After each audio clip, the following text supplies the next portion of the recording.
আসসালামু আলাইকুম। সংবাদে আপনাদের সবাইকে স্বাগত জানাচ্ছি। আমি ফিরোজ তোহা। শুরুতেই সংবাদ শিরোনাম।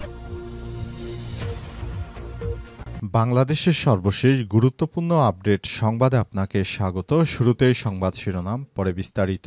প্রথমেই জানাবো আমাদের হাতে থাকা সর্বশেষ গুরুত্বপূর্ণ সবথেকে তাজা আপডেট সংবাদ। ডিমলায় গণ অধিকার পরিষদের শতাধিক নেতাকর্মীর পদত্যাগ। নীলফামারী জেলার ডিমলা উপজেলায় গণ অধিকার পরিষদের একযোগে শতাধিক নেতাকর্মী পদত্যাগের ঘোষণা দিয়েছেন। আজ উপজেলার খগারহাটের মিনি স্টেডিয়াম মাঠে সংবাদ সম্মেলনে এই পদত্যাগের ঘোষণা দেন তারা। এরপর জানাবো স্বরাষ্ট্র উপদেষ্টা বললেন, গণ অভ্যুত্থান ছিল অন্যায়ের বিরুদ্ধে সত্য এবং ন্যায় প্রতিষ্ঠার সংগ্রাম। স্বরাষ্ট্র উপদেষ্টা লেফটেন্যান্ট জেনারেল অবসরপ্রাপ্ত জাহাঙ্গীর আলম চৌধুরী জানিয়েছেন, জুলাইয়ের গণ অভ্যুত্থান কেবল একটি আন্দোলন ছিল না, বরং এটি ছিল অন্যায়ের বিরুদ্ধে দাঁড়িয়ে সত্য এবং ন্যায় প্রতিষ্ঠার সংগ্রাম। ছাত্র জনতার নেতৃত্বে এই আন্দোলন গণমানুষের প্রত্যাশাকে একত্রিত করে জাতিকে নতুন দিশা দিয়েছে। এদিকে বাংলাদেশিদের জন্য সহজেই খুলছে না দুবাইয়ের ভিসা।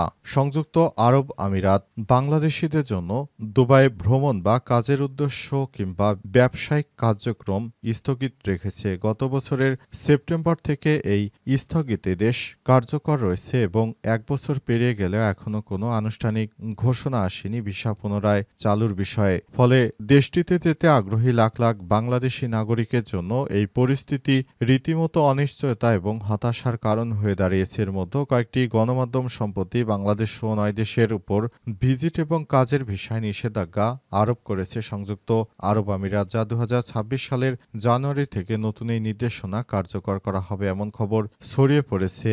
এ নিয়ে আমিরাতের সরকারের ওয়েবসাইটে কোনো তথ্য এখনও পাওয়া যায়নি।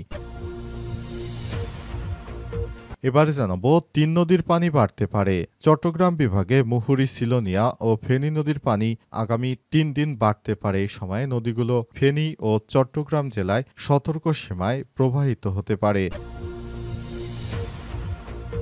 এবং সর্বশেষ জানাবো ঋণের ফাঁদে হাসফাঁস করছে ভারতের নরেন্দ্র মোদী সরকার। ঢাকা ওয়াশিংটন সামরিক মহড়ায় নজর ভারতের।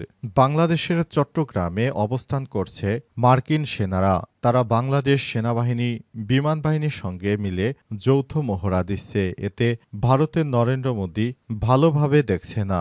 এছাড়াও যুক্তরাষ্ট্রের সঙ্গে ভারতের সম্পর্ক তলানিতে চলে যায়। ভারতের উপর ৫০% শুল্ক আরোপ করেছেন যুক্তরাষ্ট্রের প্রেসিডেন্ট ডোনাল্ড ট্রাম্প। এর ফলে ভারত এখন অর্থনৈতিকভাবে খুবই নাজুক পরিস্থিতির মধ্যে রয়েছে। বেকারত্ব বাড়ছে প্রতিনিয়ত, কারণ অসংখ্য প্রতিষ্ঠান যুক্তরাষ্ট্রে যেসব প্রোডাক্ট রপ্তানি করত সেগুলো এখন বন্ধ হয়ে যাচ্ছে। তাই নতুন করে সব সমস্যা তৈরি হচ্ছে। প্রিয় দর্শক, এতক্ষণ শুনছিলেন সংবাদ শিরোনাম, এবারে বিস্তারিত। তবে তার আগে বন্ধুরা, অনুরোধ থাকবে এই সংবাদটিতে একটি লাইক দিন। এই চ্যানেলে আপনি নতুন হয়ে থাকলে আমাদের সংবাদটি দেখতে দেখতে চ্যানেলটি সাবস্ক্রাইব করে রাখুন। কমেন্ট করে বন্ধুরা আপনার মূল্যবান মতামত জানিয়ে দিন আপনি বিশ্বের কোন দেশ থেকে বা বাংলাদেশের কোন স্থান থেকে আমাদের সংবাদটি দেখছেন এবং শুনছেন। আর বন্ধুরা, সংবাদটি আপনার সোশ্যাল মিডিয়া ফেসবুকে শেয়ার করে বন্ধুদেরও দেখার সুযোগ করে দিন।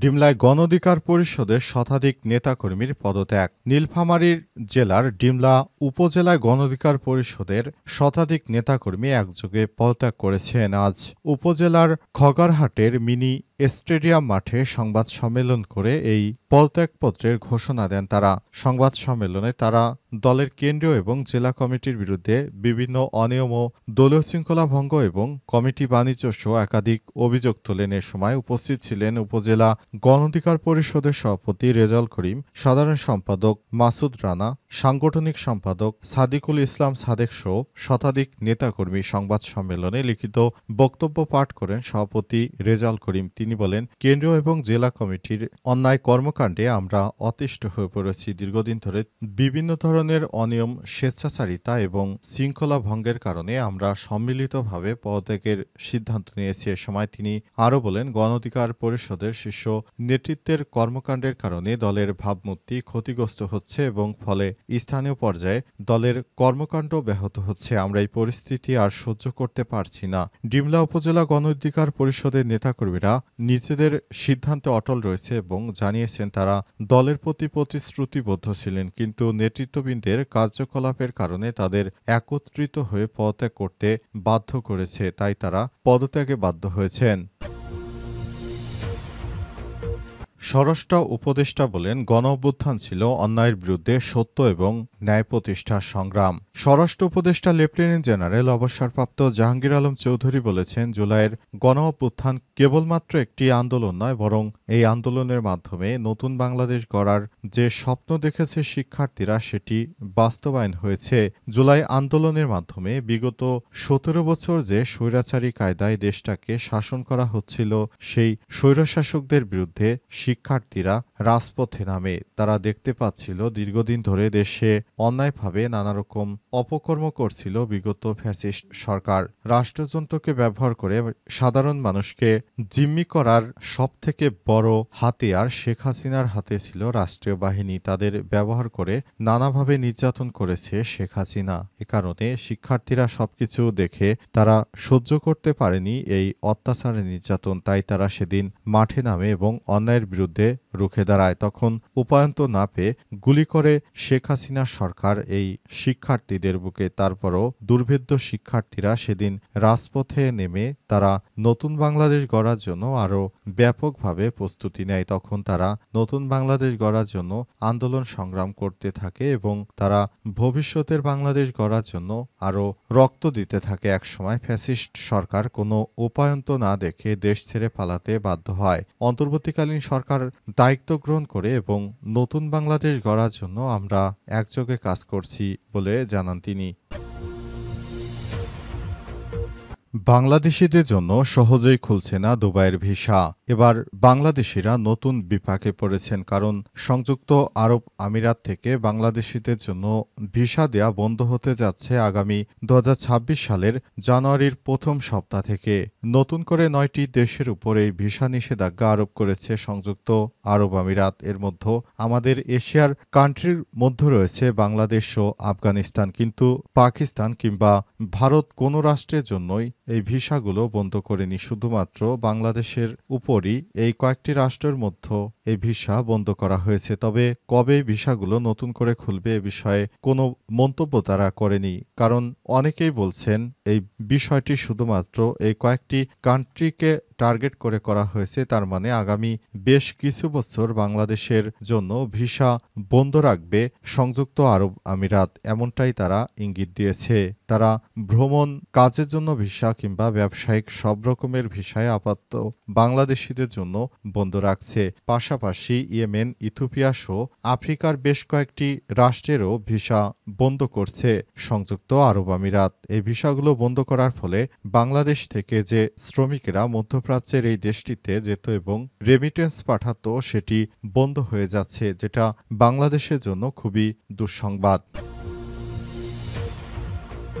৩ নদীর পানি বাড়তে পারে। চট্টগ্রাম বিভাগে মুহুরী, সিলোনিয়া, ফেনী নদীর পানি আগামী ৩ দিন বাড়তে পারে বলে জানিয়েছে আবহাওয়া বিভাগ। এ সময় নদীগুলো ফেনী ও চট্টগ্রাম জেলায় সতর্ক সীমায় প্রবাহিত হতে পারে। আজ বন্যার সতর্কবার্তায় এ বিষয়টি জানিয়েছে পরিবেশ অধিদপ্তর, পানি উন্নয়ন বোর্ড, বন্যা পূর্বাভাস ও সতর্কীকরণ কেন্দ্র এই তথ্য নিশ্চিত করে। এদিকে রংপুর বিভাগে তিস্তা, ধরলা, দুধকুমার নদীর পানি আগামী ২৪ ঘণ্টায় স্থিতিশীল থাকতে পারে। এ সময় তিস্তা নদী লালমনিরহাট, নীলফামারী, রংপুর ও কুড়িগ্রাম জেলায় সতর্ক সীমায় প্রবাহিত হতে পারে। তবে পানি দ্বিতীয় এবং তৃতীয় দিন কমতে পারে বলেও জানানো হয়েছে সতর্কবার্তায়। অন্যদিকে আগামী ২৪শে সেপ্টেম্বরের মধ্যে উত্তর বঙ্গোপসাগর ও তৎসংলগ্ন এলাকায় একটি লঘুচাপ সৃষ্টির সম্ভাবনা রয়েছে বলে জানিয়েছে বাংলাদেশ আবহাওয়া অধিদপ্তর। এর ফলে আগামী ৫ দিনের শেষের দিকে সারা দেশে বৃষ্টিপাতের